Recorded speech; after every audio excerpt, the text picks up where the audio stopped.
Hi everyone, welcome to Krish talks. അങ്ങനെ നമ്മുടെ 4th semester Calicut university BCom, BBA, BA, BSc-കാരുടെ time table വന്നിരിക്കുകയാണ്. Time table publish ചെയ്തിട്ടുണ്ട്. അപ്പോൾ അതിൻ്റെ കാര്യങ്ങളും ടൈം ടേബിളിൻ്റെ കാര്യങ്ങൾ പറയാനും അതേപോലെ തന്നെ നമ്മുടെ ചാനലിൽ ഏതൊക്കെ സബ്ജക്ട്സ് അവൈലബിൾ ആണ്, ഇനി ഏതെങ്കിലും സബ്ജക്ട്സ് വരാൻ സാധ്യതയുണ്ടോ, വീഡിയോസ് എങ്ങനെ കാണണം, ഏത് വീഡിയോസൊക്കെയാണ് കാണേണ്ടത്, എങ്ങനെ പഠിക്കണം, ടൈം ടേബിളൊക്കെ വെച്ച് നമ്മൾ ഓരോ ദിവസം ഓരോ സബ്ജക്റ്റിനൊക്കെ വെച്ച് പഠിക്കില്ലേ, അപ്പോൾ അങ്ങനെ ഏത് പഠിക്കണം, ഏതാണ് ഏറ്റവും ടഫ് സബ്ജക്റ്റ്, ട്യൂഷൻസ് ഏതൊക്കെ അവൈലബിൾ ആണ്, അങ്ങനെ 4th സെമ്മിൻ്റെ എക്സാമിന് മുന്നോടിയായിട്ട് നിങ്ങൾ അറിഞ്ഞിരിക്കേണ്ട എല്ലാ കാര്യങ്ങളും നമ്മൾ ഈ ഒരു വീഡിയോയിൽ ഡിസ്കസ് ചെയ്യുന്നുണ്ട്. സോ വീഡിയോ സ്കിപ്പ് ചെയ്യാതെ കാണുക. നമ്മുടെ ചാനൽ ഇതുവരെ സബ്സ്ക്രൈബ് ചെയ്യാതെ കാണുന്നവരുണ്ടെങ്കിൽ പ്ലീസ് ഒന്ന് സബ്സ്ക്രൈബ് ചെയ്യുക കേട്ടോ. അപ്പോൾ നമുക്ക് വീഡിയോയിലേക്ക് കിടക്കാം. ഏറ്റവും ആദ്യം പറയാനുള്ളത്, ഇനി ഏകദേശം 1 മാസം മാത്രമേ ഉള്ളൂ നമ്മുടെ എക്സാംസിന്. ജൂൺ 10 ഡേറ്റ് വന്നിരിക്കുന്നത്. ഇത് ഫിക്സ് ആയിട്ടുള്ളൊരു ഡേറ്റ് തന്നെയാണ്. അപ്പോൾ ജൂൺ 10 സ്റ്റാർട്ട് ചെയ്യാണ് നമ്മുടെ എക്സാം. ഒരു ദിവസം ഗ്യാപ്പ് പോലും ഇല്ല. ലാസ്റ്റത്തെ ഒരു സബ്ജക്റ്റിന് മാത്രമാണ് നമുക്ക് ഗ്യാപ്പ് ഉള്ളത്, അല്ലാതെ ഒരു സബ്ജക്റ്റിനും നമുക്ക് ഗ്യാപ്പ് ഇല്ല. ഇനിയിപ്പോൾ ഗ്യാപ്പ് വരുമോ എന്ന് ചോദിച്ചു കഴിഞ്ഞാൽ, ഇത് എന്തെങ്കിലും റീഷെഡ്യൂൾ ചെയ്യുമോ എന്ന് ചോദിച്ചു കഴിഞ്ഞാൽ സാധ്യതകളൊന്നും തന്നെ ഇല്ല. കാരണം നമ്മൾ വെക്കേഷൻ കഴിഞ്ഞിട്ടാണ് എക്സാം എഴുതാനായിട്ട് പോകുന്നത്. അപ്പോൾ അതുകൊണ്ട് ഗ്യാപ്പ് കാര്യങ്ങളൊന്നും നിങ്ങൾ പ്രതീക്ഷിച്ച് ഇരിക്കേണ്ട. ഏകദേശം ഈ ഒരു ഡേറ്റിൽ തന്നെ ആയിരിക്കും എക്സാം നടക്കുന്നുണ്ടായിരിക്കാം. അപ്പോൾ ഞാനിപ്പോൾ കുറേ കുട്ടികൾക്ക് ഡൗട്ടുള്ളതാ, ഇത് SD-കാരുടെ ആണോ, ഇത് റെഗുലർ സ്റ്റുഡൻസിൻ്റെ അല്ലേ, ഇത് സൈറ്റിൽ വന്നിട്ടില്ലല്ലോ എന്നൊക്കെ. ഇത് ഫോർമലായിട്ട് വന്നിട്ടുള്ളത് തന്നെയാണ്. അതേപോലെ തന്നെ ഇപ്പോൾ SD-കാർക്ക് വേറെ റെഗുലർക്കാർക്ക് വേറെ എന്ന് പറയാനായിട്ട് നിങ്ങളെല്ലാവരും ഒരുമിച്ചാണല്ലോ എക്സാം എഴുതാൻ പോകാറുള്ളത്. റെഗുലർക്കാർ പഠിക്കുന്ന കോളേജിൽ പോയിട്ടാണ് SD-കാർ, അതായത് ഡിസ്റ്റൻ്റ് ആയിട്ട് പഠിക്കുന്ന കുട്ടികൾ എക്സാം എഴുതാൻ പോകാറുള്ളത്. അപ്പോൾ നിങ്ങൾക്കും ഈ സെയിം സബ്ജക്ട്സ് സെയിം ഡേ തന്നെ ആയിരിക്കും. ക്ലിയർ ആയോ? അപ്പോൾ നമുക്ക് എല്ലാ എക്സാമും ഉച്ചയ്ക്കാണ് കേട്ടോ. എല്ലാ എക്സാം ഉച്ചയ്ക്കാണ്. ഫ്രൈഡേയിലത്തെ എക്സാം മാത്രമാണ് നമുക്ക് 2 മണി മുതൽ 4:30 വരെയുള്ളത്. ബാക്കി സാധാരണ ദിവസങ്ങളിൽ 1:30 മുതൽ 4 മണി വരെയാണ് നമുക്ക് എക്സാം വരുന്നത്. ഓക്കെ, അപ്പോൾ ഉച്ചയ്ക്കാണ് എക്സാം. അപ്പോൾ ഉച്ചയ്ക്ക് എക്സാം ആകുമ്പോഴൊരു ബെനിഫിറ്റ് എന്താണെന്ന് വെച്ച് കഴിഞ്ഞാൽ രാവിലെ തൊട്ട് ഉച്ച വരെ നമുക്ക് പഠിക്കും, അത് കഴിഞ്ഞിട്ട് നേരെ എക്സാമിന് പോവാം എന്നുള്ളതാണ്. ഓക്കെ, ഇനി അടുത്തത് ബാർകോഡ് ബേസ്ഡ് ആണ് നമ്മുടെ എക്സാം. നിങ്ങൾ എക്സാംസ് ഒക്കെ എഴുതിയിട്ടുണ്ടാവുമല്ലോ ബാർകോഡിൻ്റെ. അപ്പോൾ അതിൻ്റെ ഡീറ്റെയിൽസ് ഒക്കെ നമ്മൾ ഓൾറെഡി യൂട്യൂബിൽ അപ്ലോഡ് ചെയ്തിട്ടുണ്ട്. പിന്നെ നിങ്ങൾ എക്സാം അറ്റൻഡ് ചെയ്തതാണ്, അപ്പോൾ അതിൻ്റെ എക്സ്പ്ലനേഷൻ്റെ ആവശ്യമൊന്നുമില്ല. നമ്മുടെ ഫസ്റ്റ് എക്സാം വരുന്നത് ഓൺട്രപ്രണർഷിപ്പ് ഡെവലപ്മെൻറ്റ് ആണ്. EDP എന്ന് പറയുന്നൊരു സബ്ജക്റ്റാണ്. അപ്പോൾ ഈ സബ്ജക്റ്റ് എന്താണെന്ന് പോലും അറിയാത്ത കുട്ടികളുണ്ട്. EDP എന്ന് പറയുന്നത് ഒരു തിയറി സബ്ജക്റ്റ് ആണ് കേട്ടോ.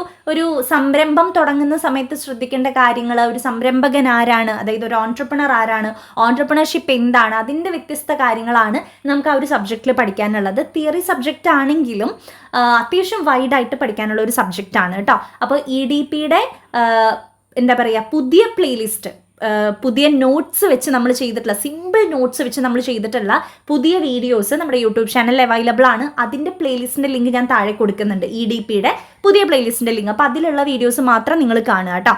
അതിൽ നമ്മളിനി അപ്ഡേറ്റ് ചെയ്യും വീഡിയോസ്. അടുത്തത് പിറ്റത്തെ ദിവസം 11 വരുന്ന എക്സാം എന്ന് പറയുന്നത് BCom BBA-കാർക്ക് സെയിം തന്നെയാണ്. 11 എക്സാം വരുന്നത് ബാങ്കിങ് ആൻഡ് ഇൻഷുറൻസ് ആണ്. ബാങ്കിങ് ആൻഡ് ഇൻഷുറൻസ് 7 ചാപ്റ്റേഴ്സ് ആണ് വരുന്നത്. ബാങ്കിങ്ങിൻ്റെ 5 ചാപ്റ്റേഴ്സും ഇൻഷുറൻസ് റിലേറ്റ് ചെയ്തിട്ടുള്ള 2 ചാപ്റ്റേഴ്സുമാണ് അതിൽ വരുന്നത്. അത്യാവശ്യം ലെങ്തി സബ്ജക്റ്റ് തന്നെയാണ്. ഇതിൻ്റെയും നമ്മൾ യൂട്യൂബ് ചാനലിൽ പുതിയ പ്ലേലിസ്റ്റ് അപ്ഡേറ്റ് ചെയ്ത് വരുവാണ്. അതിൻ്റെ ലിങ്കും ഞാൻ താഴെ കൊടുക്കുന്നുണ്ട്. ദെൻ അടുത്ത സബ്ജക്റ്റ് 12 വരുന്നത് കോസ്റ്റ് അക്കൗണ്ടിങ് ആണ്.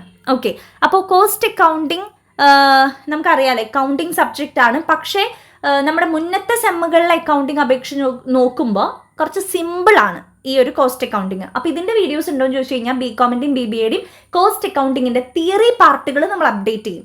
തിയറി പാർട്ടുകൾ നമ്മുടെ യൂട്യൂബ് ചാനലിൽ അപ്ലോഡ് ചെയ്യുന്നതായിരിക്കും. ദെൻ അടുത്തത് very very very tough subject corporate regulations. Corporate regulations 13 വരുന്നത്. ഫ്രൈഡേ ആണ്. അപ്പോൾ ഫ്രൈഡേ ടൈം വ്യത്യാസമുണ്ട് കേട്ടോ. 2 മണി തൊട്ട് 4:30 വരെയാണ് എക്സാം ടൈം വരുന്നതെന്ന് ശ്രദ്ധിച്ചോളൂ. അപ്പോൾ കോർപ്പറേറ്റ് റെഗുലേഷൻസ് ടഫ് എന്ന് പറയാൻ കാരണം ഏറ്റവും കൂടുതൽ കുട്ടികൾ സപ്ലി വാങ്ങുന്ന ഒരു സബ്ജക്റ്റാണ് കോർപ്പറേറ്റ് റെഗുലേഷൻസും QT. അപ്പോൾ കോർപ്പറേറ്റ് റെഗുലേഷൻസ് വളരെ ഡീപ്പായിട്ടുള്ള, ആകെ 5 ചാപ്റ്റേഴ്സ് വരുന്നുള്ളൂ. പക്ഷേ അത്യാവശ്യം ലെങ്തിയാണ്, പഠിക്കാൻ കുറച്ച് ബുദ്ധിമുട്ടായിട്ടുള്ളൊരു സബ്ജക്റ്റാണ് കോർപ്പറേറ്റ് റെഗുലേഷൻ. അപ്പോൾ ഇതെന്തിനാ ഇങ്ങനെ പേടിപ്പിക്കണേ എന്ന് ചോദിച്ചു കഴിഞ്ഞാൽ, നമ്മൾ ആ ഒരു സീരിയസ്നെസ് മനസ്സിലാക്കി നിങ്ങൾ പഠിക്കാൻ വേണ്ടിയിട്ടാണ് കേട്ടോ. അപ്പോൾ കോർപ്പറേറ്റ് റെഗുലേഷൻസിൻ്റെയും വീഡിയോസ് നമ്മൾ അപ്ലോഡ് ചെയ്ത് വരികയാണ്. അതിനും പുതിയ പ്ലേലിസ്റ്റ് ഉണ്ട്. ഇനി അടുത്തത് QT ആണ്. QTക്ക് നമുക്ക് 2 ദിവസം ഗ്യാപ്പ് ഉണ്ട്. അതായത് സാറ്റർഡേ സൺഡേ കഴിഞ്ഞിട്ട് മൺഡേ വരുന്ന എക്സാമാണ് QT. ഒരു പ്രോബ്ലം പേപ്പറാണ്. നമ്മൾ BNM ഒക്കെ 3rd സെമ്മിൽ പഠിച്ചിരുന്നല്ലോ. അപ്പോൾ അതുപോലെയല്ല, എക്സാക്റ്റ് അതുപോലെയല്ല, എന്നാലും കുറച്ച് ഇക്വേഷൻസ് ഒക്കെ വെച്ച് നമ്മൾ ചെയ്യുന്ന ഒരു സബ്ജക്റ്റാണ് QT എന്ന് പറയുന്നത്. അപ്പോൾ QTയുടെയും തിയറി പാർട്ടായിരിക്കും നമ്മുടെ യൂട്യൂബ് ചാനലിൽ ഉണ്ടായിരിക്കുക. അപ്പോൾ ഇത്രയും കാര്യങ്ങളാണ് സബ്ജക്ട്സിനെ കുറിച്ച് പറയാനുള്ളത്. BCom BBAക്ക് സെയിം സബ്ജക്ട്സ് തന്നെയാണ് വരുന്നത്. കൃത്യമായിട്ട് പഠിക്കാൻ ശ്രമിക്കുക. അപ്പോൾ ഒരു സബ്ജക്ട്സുകളെ കുറിച്ച് ഒരു ഐഡിയ കിട്ടിയല്ലോ. ഇനി ഇതിൽ ഏതാണ് ഏറ്റവും ആദ്യം പഠിക്കേണ്ടത് എന്നുള്ളതാണ്. അപ്പോൾ ഏറ്റവും ആദ്യം ഞാൻ പറയുവാണെങ്കിൽ ഇപ്പോൾ 2 രീതിയിൽ പഠിക്കുന്ന കുട്ടികളുണ്ട്. സിമ്പിൾ ആദ്യം പഠിച്ചു വയ്ക്കും, ടഫിന് കൂടുതൽ കോൺസെൻട്രേഷൻ കൊടുക്കും. അല്ലെങ്കിൽ സിമ്പിൾ സബ്ജക്ട്സ് ലാസ്റ്റ് പഠിക്കാം, ആദ്യം ടഫായിട്ടുള്ളത് പഠിക്കാം. അങ്ങനെയുള്ള കുട്ടികളും ഉണ്ട്. അപ്പോൾ ഇതിൽ ഏറ്റവും സിമ്പിൾ സബ്ജക്റ്റ് ഓൺട്രപ്രണർഷിപ്പ് ഡെവലപ്മെൻ്റ് ആണ്. EDP ആണ് തമ്മിൽ ഭേദം എന്ന് പറയാൻ പറ്റുന്ന ഒരു സബ്ജക്റ്റ് ഉള്ളത്. അതേപോലെ തന്നെ പിന്നെ ഈസി സബ്ജക്റ്റ് ഏതാണെന്ന് ചോദിച്ചു കഴിഞ്ഞാൽ കോസ്റ്റ് അക്കൗണ്ടിങ് ആണ് ഞാൻ പറയുക. കാരണം അക്കൗണ്ടിങ് ആണെങ്കിലും കുറച്ച് എളുപ്പമാണ്, അത് ചെയ്യാനൊക്കെ ആയിട്ടായാലും കുറച്ച് എളുപ്പമാണ്. പിന്നെ ബാങ്കിങ് ആൻഡ് ഇൻഷുറൻസ്, പിന്നെ കോർപ്പറേറ്റ് റെഗുലേഷനും QT ആണ് വരുന്നത്. അപ്പം കുറച്ച് നിങ്ങളൊരു സീരിയസ്നെസ് കൊടുത്ത് കുറച്ച് ടഫായിട്ട് പഠിക്കേണ്ടത്, അതായത് കുറച്ച് സീരിയസ്നെസ് കൊടുത്ത് പഠിക്കേണ്ടത് കോർപ്പറേറ്റ് റെഗുലേഷൻസും QT ആണ് കേട്ടോ. അപ്പോൾ അത് 2-3 ഇമ്പോർട്ടൻ്റ് ആയിട്ട് നിങ്ങൾ പഠിക്കുക. കോർപ്പറേറ്റ് റെഗുലേഷൻ കുറച്ച് സമയം വേണ്ട ഒരു സബ്ജക്റ്റാണ്. അപ്പോൾ അതുകൊണ്ട് നിങ്ങളിപ്പോൾ ഒരു ടൈം ടേബിളൊക്കെ ഇട്ട് പഠിക്കുകയാണെങ്കിൽ ഏറ്റവും ആദ്യം കോർപ്പറേറ്റ് റെഗുലേഷൻ ഫോക്കസ് ചെയ്യുക. കോർപ്പറേറ്റ് റെഗുലേഷൻ ആകുമ്പം അതിൻ്റെ തന്നെ ഒരു 3 ചാപ്റ്റേഴ്സൊക്കെ പഠിച്ചു കഴിഞ്ഞാൽ നിങ്ങൾക്കൊരു സമാധാനം കിട്ടും. അതുകൊണ്ട് കോർപ്പറേറ്റ് റെഗുലേഷൻസ് ഈ ദിവസങ്ങളിലൊന്ന് പഠിച്ചു വയ്ക്കാൻ ശ്രമിക്കുക. നമ്മൾ വീഡിയോ അപ്ലോഡ് ചെയ്യുന്നുണ്ടല്ലോ, അതിൻ്റെ ബേസിൽ നിങ്ങൾ അതിനോടൊപ്പം ഇരുന്ന് പഠിച്ചാലും മതി, കുഴപ്പമില്ല. അല്ലെങ്കിൽ നിങ്ങളുടെ ഇതായിട്ടുള്ള രീതിക്ക് കോർപ്പറേറ്റ് റെഗുലേഷൻ ആദ്യം പഠിച്ചു വയ്ക്കാനായിട്ട് ശ്രമിക്കുക. അതിൻ്റെ ഒരു 1-2 ചാപ്റ്റർ പഠിക്കുക, പിന്നെ EDPയുടെ പഠിക്കുക, പിന്നെ ബാങ്കിങ്. അപ്പോൾ തിയറി ഒരു സൈഡിൽ പോകുന്നതിൻ്റെ ഒപ്പം തന്നെ രാത്രി സമയത്തൊക്കെ നിങ്ങൾ എന്ത് ചെയ്യുക, ഇരുന്നിട്ട് പ്രോബ്ലം പേപ്പേഴ്സ് പഠിക്കുക. അപ്പോൾ അങ്ങനെ ഒന്ന് ഫോക്കസ് ചെയ്യുക. അപ്പോൾ തിയറി 3 പേപ്പേഴ്സ് കഴിഞ്ഞാൽ തന്നെ നമുക്കൊരു സമാധാനമായി. അപ്പോൾ അങ്ങനെ ഒരു ടൈം ടേബിൾ ക്രിയേറ്റ് ചെയ്തിട്ട് പഠിക്കാനായിട്ട് ശ്രമിക്കുക കേട്ടോ. അപ്പോൾ ടഫ് ഏതാണ്, സിമ്പിൾ ഏതാണെന്നൊക്കെ ഞാൻ പറഞ്ഞു തന്നിട്ടുണ്ട്. തിയറികൾ ഏതാണ്, ഇതിൽ പ്രോബ്ലംസ് ഏതാണെന്നുള്ളതും ഞാൻ പറഞ്ഞു തന്നിട്ടുണ്ട്. അപ്പോൾ ഇതെല്ലാം നമ്മുടെ യൂട്യൂബ് ചാനലിലുണ്ട്. ഇതിൽ QTയും കോസ്റ്റ് അക്കൗണ്ടിങ്ങും നമ്മൾ അപ്ഡേറ്റ് ചെയ്ത് വരുന്നേ ഉള്ളൂ, അപ്ലോഡ് ചെയ്യുള്ളൂ വരും ദിവസങ്ങളിൽ. അപ്പോൾ അതിൻ്റെ പ്രോബ്ലംസ് നിങ്ങളിപ്പോൾ ചെയ്ത് പഠിക്കുക. അതിൻ്റെ തിയറി ഏരിയ ഞാൻ ഗ്യാരണ്ടി, ഞാനത് സിമ്പിളാക്കി നിങ്ങളെ പഠിപ്പിച്ചു തരാം. ഓക്കെ, ഇനി നമ്മൾ BA BSCക്കാരുടെയും കൂടി പറഞ്ഞിട്ട് BCom BBAയുടെ കുറച്ചും കൂടി ഇമ്പോർട്ടൻറ്റ് കാര്യങ്ങൾ പറയാനുണ്ട് കേട്ടോ. അപ്പോൾ നിങ്ങളൊന്ന് ശ്രദ്ധിച്ചോളൂ. BA BSCക്കാരുടെ നമ്മുടെ യൂട്യൂബ് ചാനലിലുള്ള സബ്ജക്റ്റ് എന്ന് പറയുന്നത് songs and stories of our world, അതായത് കലൈഡോസ്കോപ്പ്. അതാണ് നമ്മുടെ ഇതിൽ മെയിനായിട്ടുള്ളത്. പിന്നെ പഴയ കുട്ടികൾക്ക് സ്പെക്ട്രം എന്ന് പറയുന്ന സബ്ജക്റ്റ്, സപ്ലിക്കാർക്ക് സ്പെക്ട്രവും നമ്മുടെ ചാനലിൽ ഉണ്ടായിരിക്കും. ഇത് 2ഉം ഓൾറെഡി ഫുള്ളായിട്ട് അപ്ലോഡ് ചെയ്തിട്ടുണ്ട്. അപ്പോൾ ഇതിൻ്റെ 2ൻ്റെ പ്ലേലിസ്റ്റിൻ്റെ ലിങ്ക് ഞാൻ താഴെ കൊടുക്കുന്നുണ്ട് കേട്ടോ. അപ്പോൾ ഇതാണ് ഇംഗ്ലീഷിൻ്റെ ഞാൻ അപ്ലോഡ് ചെയ്തിട്ടുള്ളൂ. പിന്നെ മലയാളം നമ്മൾ ഫുള്ളായിട്ട് ഇട്ടിട്ടുണ്ട്. മലയാള സാഹിത്യം ഫുള്ളായിട്ട് നമ്മൾ ഇട്ടിട്ടുണ്ട് BA BSCക്കാർക്ക് വേണ്ടിയിട്ട്. പിന്നെ ബാക്കിയൊന്നും ഞാൻ ഇട്ടിട്ടില്ല. അപ്പോൾ ഇതിൽ ഞാൻ സിമ്പിളായിട്ടുള്ളത് നോക്കിയിട്ട് ഇടാൻ ശ്രമിക്കാം, ഉറപ്പ് പറയുന്നില്ല. ഇംഗ്ലീഷും മലയാളവും എന്തായാലും ഉണ്ട്. ഓക്കെ, ഇനി ട്യൂഷൻ അവൈലബിൾ ആണോ എന്ന് ചോദിച്ചു കഴിഞ്ഞാൽ കലൈഡോസ്കോപ്പിൻ്റെ ട്യൂഷൻ അവൈലബിൾ ആണ്. നമ്മൾ മറ്റന്നാൾ മുതൽ സ്റ്റാർട്ട് ചെയ്യുന്നതായിരിക്കും. വെറും 350 രൂപ മാത്രമേ ഫീസുള്ളൂ. അതിൽ ഫുള്ളായിട്ട് നമ്മൾ ആ സബ്ജക്റ്റ് എടുത്ത് തരും. അതിൽ റെക്കോർഡ് ക്ലാസ് ഉണ്ടായിരിക്കും, സിമ്പിൾ നോട്ട്സ് ഉണ്ടായിരിക്കും, ലൈവ് ആയിട്ടുള്ള ക്ലാസ് ഉണ്ടായിരിക്കും. ലൈവ് എന്ന് വെച്ചാൽ ഗൂഗിൾ മീറ്റ് വഴിയുള്ള ക്ലാസ് ഉണ്ടായിരിക്കും. Previous year question paper discussion, revision എല്ലാം അതിൽ ഇൻക്ലൂഡഡ് ആണ്. വെറും 350 രൂപ മാത്രമേ ഉള്ളൂ. എക്സാം കഴിയുന്നത് വരെ എൻ്റെ ഗൈഡൻസ് കൂടെ ഉണ്ടായിരിക്കും. അതാണ് കലൈഡോസ്കോപ്പിനെ കുറിച്ച് പറയാനുള്ളത്. ഇപ്പോൾ BA BSCക്കാരുടെ വേറെ സബ്ജക്ട്സ് വരുമോ എന്ന് ചോദിച്ചു, പൊളിറ്റിക്സ് ഒക്കെ വരുമോ എന്ന് ചോദിച്ചു കഴിഞ്ഞാൽ ഏകദേശം എല്ലാത്തിൻ്റെ MCQ ഞാൻ അപ്ലോഡ് ചെയ്യും. പക്ഷേ വീഡിയോസ് ആയിട്ട് വരുമെന്ന് ചോദിച്ചു കഴിഞ്ഞാൽ എനിക്ക് ഉറപ്പില്ല. സമയം ഉണ്ടെങ്കിൽ നമുക്ക് ചെയ്യാം കേട്ടോ. ഇംഗ്ലീഷും മലയാളം എന്തായാലും ഫുള്ളായിട്ടുണ്ട്. അതിൻ്റെ ക്വസ്റ്റ്യൻ പേപ്പർ ഡിസ്കഷൻ കാര്യങ്ങളൊക്കെ നമ്മൾ അപ്ലോഡ് ചെയ്യുന്നതായിരിക്കും. ഇനി BCom BBAക്കാരുടെ ട്യൂഷൻ്റെ കാര്യങ്ങൾ പറയാനാണെങ്കിൽ നിങ്ങളുടെ ട്യൂഷൻസ് അവൈലബിൾ ആണ്. കോർപ്പറേറ്റ് റെഗുലേഷൻസ് 3 ദിവസത്തിനുള്ളിൽ നമ്മൾ സ്റ്റാർട്ട് ചെയ്യുന്നതായിരിക്കും. കോർപ്പറേറ്റ് റെഗുലേഷൻ അത്യാവശ്യം നല്ല ടഫ് സബ്ജക്റ്റ് ആണ് കേട്ടോ. അപ്പോൾ അത് നമ്മൾ വരും ദിവസങ്ങളിൽ സ്റ്റാർട്ട് ചെയ്യുന്നതായിരിക്കും. അതേപോലെ തന്നെ ബാങ്കിങ്, EDP ഒക്കെ ഉണ്ടായിരിക്കും കേട്ടോ. അപ്പോൾ ഇത് 3ആണ് നമ്മൾ എടുക്കുന്ന സബ്ജക്റ്റ്, 3 തിയറി സബ്ജക്റ്റ്. പക്ഷേ ഇതിൽ ജോയിൻ ചെയ്താലുള്ള ഒരു ഗുണം എന്താണെന്നറിയോ, ഈ 3 സബ്ജക്ട്സ് പക്കയാക്കി ഞാൻ തരും. അതിൽ നിങ്ങൾ പിന്നെ വേറെ ടെൻഷനേ അടിക്കേണ്ട, നിങ്ങൾ അതിന് കുത്തിയിരുന്ന് പഠിക്കുകയോ കാര്യങ്ങളൊന്നും വേണ്ട. അത് ഞാൻ ഗ്യാരണ്ടി തരാം. അതോടൊപ്പം തന്നെ ഫ്രീ ആയിട്ട് നിങ്ങൾക്ക് കോസ്റ്റ് അക്കൗണ്ടിങ്ങിൻ്റെയും QTയുടെയും തിയറി പാർട്ടിൻ്റെ നോട്ട്സും തരും. അത് എക്സ്പ്ലെയിൻ ചെയ്ത് തരുകയും ചെയ്യും. ഓക്കെ, അപ്പോൾ എല്ലാവരും ചോദിക്കുന്നൊരു ഡൗട്ടാണ്, തിയറി മാത്രം പഠിച്ചാൽ പാസ്സാവും എന്നുള്ളത്. അങ്ങനെ പാസ്സാവില്ല.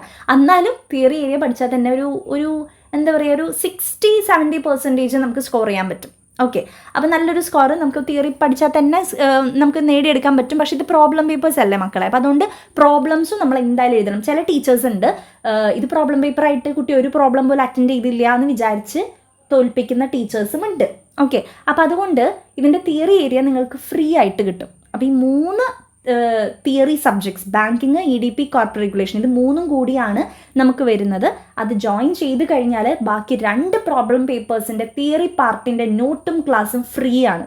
ഓക്കെ, അപ്പോൾ ഇത് എക്സാം കഴിയുന്നത് വരെ എൻ്റെ ഗൈഡൻസ് ഉണ്ടായിരിക്കും. Revision, question paper discussions, record class, live class, അങ്ങനെ എല്ലാ കാര്യങ്ങളും ഈ ഒരു പാക്കേജിൽ ഇൻക്ലൂഡഡ് ആണ് കേട്ടോ. ഇനി ഇതിൽ ഒരു സബ്ജക്റ്റ് മാത്രം എനിക്ക് മതി, 2 സബ്ജക്റ്റ് മാത്രം മതി, അങ്ങനെയും ജോയിൻ ചെയ്യാം. അപ്പോൾ ഫീസിൽ റിഡക്ഷൻ ഉണ്ടായിരിക്കും.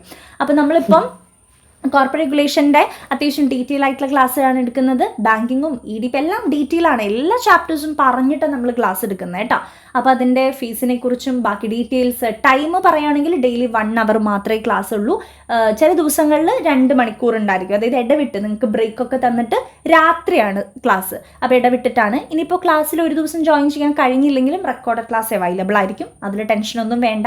മാർക്ക് ചെയ്തിട്ടുള്ള PDF, മാർക്ക് ചെയ്യാത്ത PDF എല്ലാം നിങ്ങൾക്ക് ട്യൂഷന് ജോയിൻ ചെയ്ത് കഴിഞ്ഞാൽ കിട്ടുന്നതായിരിക്കും. ഓക്കെ, അപ്പോൾ കൂടുതൽ ഇൻഫർമേഷൻസ് അറിയേണ്ടവർ താഴെ കാണുന്ന നമ്പറിലൊന്ന് കോൺടാക്ട് ചെയ്തോളൂ. ഇപ്പോൾ ട്യൂഷന് ജോയിൻ ചെയ്യേണ്ട, ഞാൻ യൂട്യൂബ് വീഡിയോ നോക്കി പഠിച്ചോളാം എന്നുണ്ടെങ്കിൽ അങ്ങനെ നിങ്ങൾക്ക് പഠിക്കാം. അപ്പോൾ ടൈം ടേബിളൊക്കെ ഒന്ന് ക്രിയേറ്റ് ചെയ്തിട്ട് പഠിക്കാം. അപ്പോൾ ടൈം ടേബിൾ ക്രിയേറ്റ് ചെയ്യാൻ ഞാൻ ഹെൽപ്പ് ചെയ്യണോ എന്നുണ്ടെങ്കിൽ നിങ്ങളൊന്ന് കമൻറ്റ് സെക്ഷനിൽ പറഞ്ഞാൽ മതി. ഞാനൊരു ഡെമോ ടൈം ടേബിൾ ഉണ്ടാക്കി കാണിച്ചു തരാം, 4th സെം എങ്ങനെ പഠിക്കണം എന്നുള്ളത് കേട്ടോ. അപ്പോൾ ട്യൂഷന് ജോയിൻ ചെയ്ത് കഴിഞ്ഞാൽ നിങ്ങൾക്ക് നല്ല ബെനിഫിറ്റ് ആണ് മക്കളെ. നമ്മൾ ഒരുപാട് കുട്ടികൾക്ക് ഇപ്പോൾ ട്യൂഷൻ എടുത്ത് കഴിഞ്ഞു, ഓൾറെഡി ഇപ്പോൾ എടുത്തുകൊണ്ടിരിക്കുകയാണ്. ഒരു 4-5 ബാച്ചായി നമ്മളിപ്പോൾ ഈ ഒരു 4th സെമ്മിൻ്റെ എടുത്തുകൊണ്ടിരിക്കുന്നു. 20 days, 1 month എന്നൊക്കെ പറഞ്ഞ് നമ്മൾ ഒരുപാട് ബാച്ചായി എടുത്തുകൊണ്ടിരിക്കുന്നു. അപ്പോൾ ആ കുട്ടികളുടെയൊക്കെ ഏകദേശം പഠിച്ച് കഴിഞ്ഞു, മനസ്സിലായോ? അപ്പോൾ അതുകൊണ്ട് നിങ്ങൾക്ക് ടെൻഷൻ ഫ്രീ ആയിട്ട് പഠിക്കണം, എക്സാമിന് അറ്റൻഡ് ചെയ്യണം എന്നുണ്ടെങ്കിൽ തീർച്ചയായിട്ടും നമ്മുടെ ട്യൂഷനൊന്ന് ജസ്റ്റ് ജോയിൻ ചെയ്ത് നോക്കൂ നിങ്ങൾ. 5th സെം 6th സെം ഒക്കെ. അപ്പോൾ നിങ്ങൾക്ക് അതിൻ്റെ ബേസിൽ ജോയിൻ ചെയ്യാനായിട്ട് പറ്റും. ഓക്കെ, അപ്പോൾ ഇത്രയും കാര്യങ്ങളാണ് പറയാനുള്ളത്. അപ്പോൾ എല്ലാവരും ശ്രദ്ധിച്ച് പഠിക്കാൻ നോക്കുക. നമ്മുടെ ഡിസ്ക്രിപ്ഷൻ ഒന്ന് ചെക്ക് ചെയ്യൂ കേട്ടോ, അതിൽ ഒരുപാട് ഡീറ്റെയിൽസ് ഉണ്ട്. So all the very best. Thank you.